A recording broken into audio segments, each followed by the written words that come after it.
Okay, guys, let's start again. Sarah Sang, I'm at North Star Fitness. We're going to do a core workout today, but first I'm going to break down core engagement and show you how, when you're doing not just my home workout, but any home workout that you come across, how to get the most out of it by doing proper core engagement. Okay. So your core is made up of a bunch of muscles. It's not just your abs that you see in the front. It's your abs, your transverse abs, your obliques, and your pelvic floor, as well as your lats, traps, and glutes. So all these muscles come together to create almost like a corset that wraps around your trunk and protects your spine and your internal organs. So a great way to find out what all those muscles are and what true core engagement feels like is if you were to imagine somebody was going to punch you in the stomach, or if you were even going to sneeze, what would happen? These muscles would tighten up, and your body's innate reaction to protect your spine and your core. So I'm going to do that. So if I stand here, and this is my normal posture, and then I think if somebody was going to punch me, I would bear down and tighten these muscles. So now my abs, obliques, everything, glutes, everything is tight.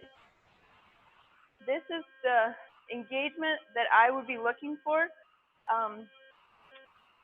to know that you're fully engaged with these muscles, and that now we can challenge them with a bunch of movements to strengthen them even more, which is ultimately most people's goal, is they really want a strong core. So that's what we're going to do. We have a workout. It's going to be 5 rounds. We're going to do dead bug, bird dog, single leg hip bridge to a reverse crunch, alternating toe touches, and weighted flutter kicks. Now, I commented on this event with a list of the movements, but Stephanie is going to come in and we're going to break down the movement. She's going to do the first round with you, jump in. I'll tell you what to watch for. I'll tell you what, as a coach, I would be looking for, and how to check yourself to make sure that you're not losing core engagement. Okay, Steph, come on in. First thing we're going to break down is the dead bug. Dead bug is something I do at home. If I'm working out by myself, I never miss dead bugs because it really kind of allows me to check in and see how strong my core is and my awareness of my body. Okay, so for dead bugs, you always start with your arms and legs straight up, as well as your quads engaged. And you can make sure your quads are engaged by flexing your feet. So what I would be looking for if I was watching you do this at home is to make sure that your spine is neutral and in contact with the floor. So in a moment, Stephanie's going to do a 3 to 5 count of lowering her arms and legs at the same rate down, and then back up. Now this isn't necessarily to go all the way to the floor, because most of us don't have these muscles developed enough to bring our arms and legs all the way to the floor without creating a gap. So our goal is to keep a neutral spine, keep these muscles engaged while slowly lowering. And as I see air under here, if I can fit my hand underneath, that means she's starting to lose her core engagement. So I want her to only go down as low as she can successfully keep her back pressed into the floor. So she's going to do 5. So nice and slow. I always, at about the 3rd rep of these, check myself, because it's a difficult enough movement that you're probably not going to do 5 perfect without having to check in. Is everything still tight? Is everything still engaged? If it starts to feel easy, you might have lost your quads. You need to flex those. Good.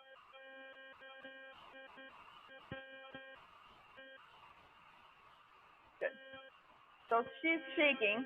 But that's how I know that she's doing it correctly. If you can do 5 of these without shaking, there's just a good chance that everything isn't engaged and maybe you're moving too quick.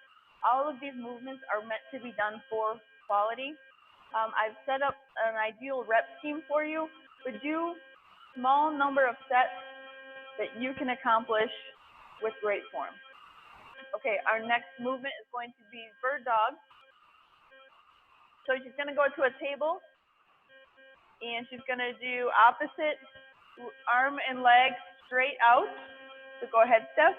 So maintaining her balance, which she's doing a great job with. And then at the bottom, I'm actually going to have her turn it into a crunch, return to table, and then go to the other side. So we're going to alternate 5 and 5.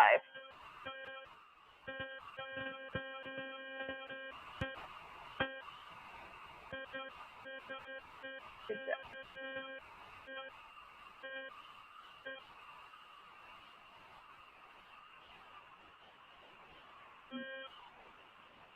You could make this a weighted move if you wanted to, if you had some small hand weights at home, or really any item to add a little extra resistance.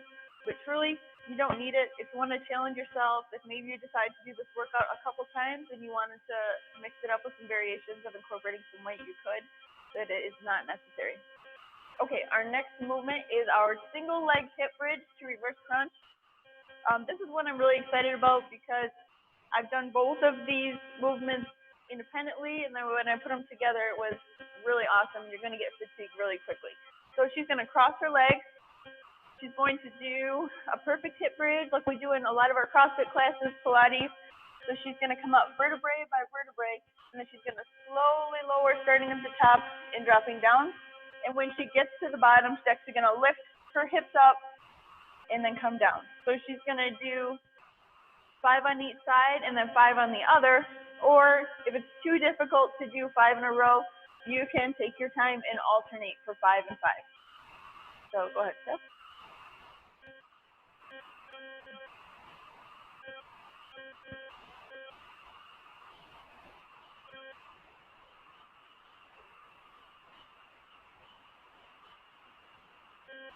You're doing great, sister. I recruited her about 20 minutes ago for this, so.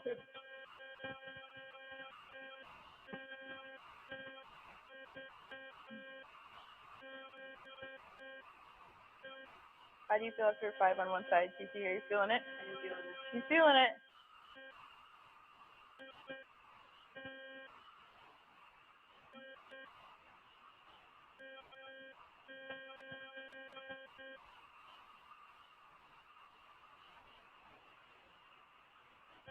Good. All right. Next, we're going to do 5 and 5 alternating toe touches. So, excuse me, for this one, you can use like basketball, soccer ball. You could use a pillow if you have a body ball. You could use a kettlebell, but pretty much anything will work for this if you're engaging the right muscles. Does not have to be heavy. Okay, so she's going to reach directly overhead. She's going to bring her shoulder blades up off the mat, and then she's going to pick a leg and reach up and touch and alternate, and we're going to do 5 on each side, alternating. Now the idea is not to sit up and reach forward to your feet, but to actually come up with neutral spine. Good job, Kiki. That's okay. You're good. Okay. Awesome. So now for our weighted flutter kicks, we're going to do 20 of these. So 10 and 10. You can also use anything you want. I'm going to use, you could do like a broomstick. I'm going to give her weighted PVC. You could do a broomstick. You could do hand weights. You could do just about anything, and it just creates a little bit of tension to make sure that your core is engaged. So she's going to press this overhead. Bring your shoulder blades up a little bit, and she's going to flutter kick her leg from 8 to 10 inches off the ground for a 20 count.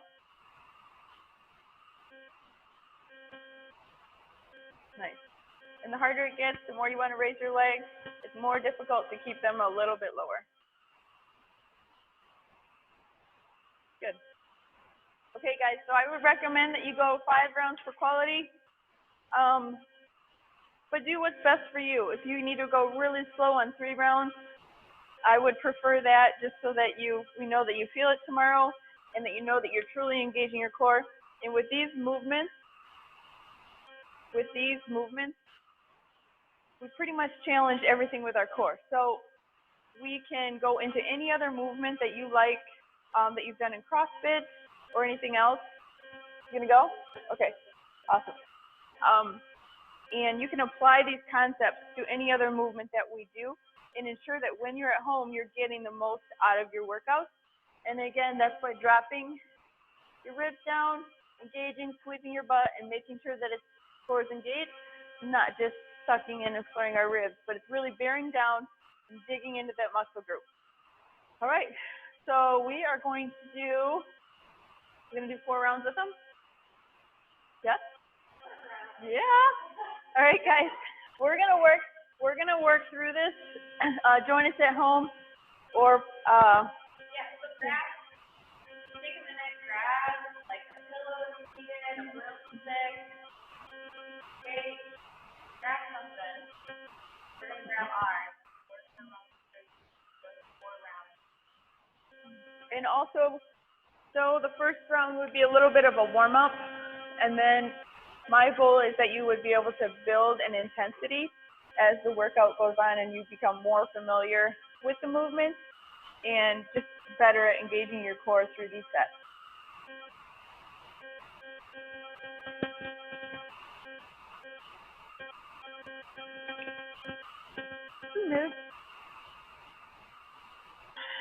All right, we ready for dead bug? All right, guys.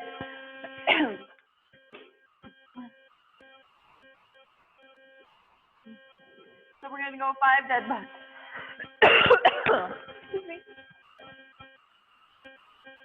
Probably. This is just like we're like they're really here in class.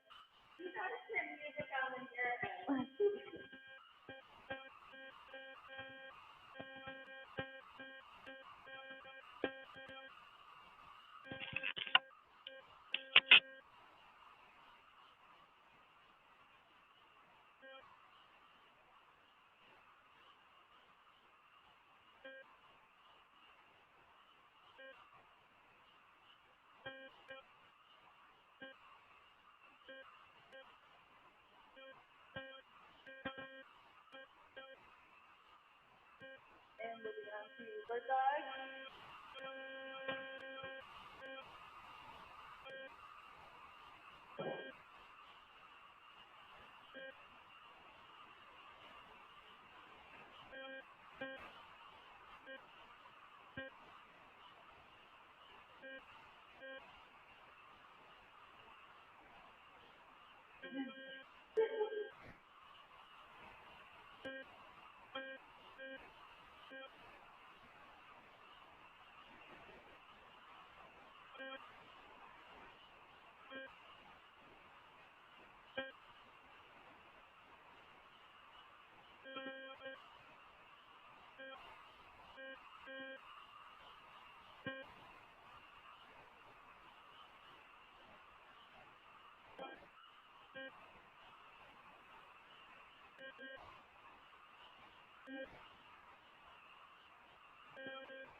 Next, we're going to the alternating poses.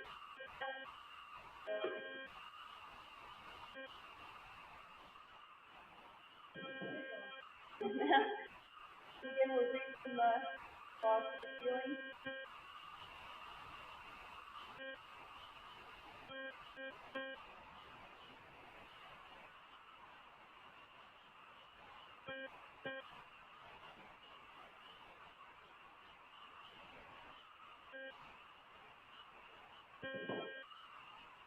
And finally, the weighted butterfly.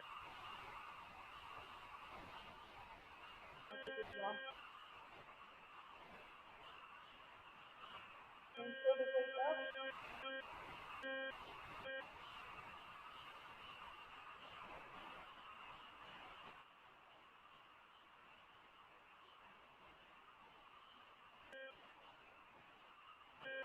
Alright, that's one round. We're gonna let you finish on your own because these girls already did their workout.